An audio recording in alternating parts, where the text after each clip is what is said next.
Les réquisitions du ministère public ont jeté un froid glacial dans la salle de la 7e chambre correctionnelle de Marseille. Le procureur a requis jusqu'à 10 ans de prison, assorti d'une peine de sûreté des 2/3 contre 3 prévenus. Appien Coty, présenté par le parquetier comme la clé de voûte de ce dossier. Dominique Pietri, en qui il voit l'un des acteurs les plus actifs du trafic.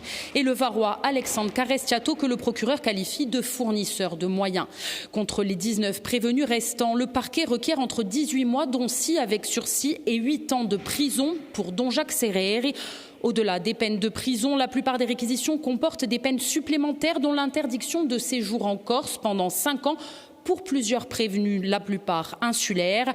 Avec ces peines, requises y compris contre les prévenus au casier vierge, le procureur veut sanctionner ce qu'il nomme une véritable équipe de malfaiteurs employant des méthodes caractéristiques de la criminalité organisée.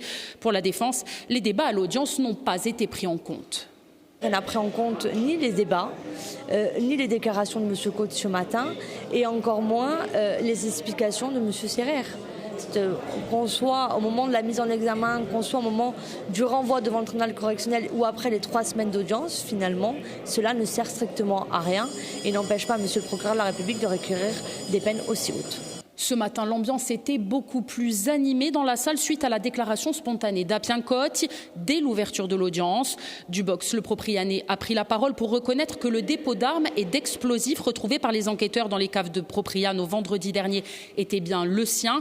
J'en prends l'entière responsabilité, a-t-il déclaré. J'étais le seul à en avoir les clés. Personne n'y est rentré depuis mon incarcération. C'est le dépôt que l'on cherchait dans ce dossier depuis le début.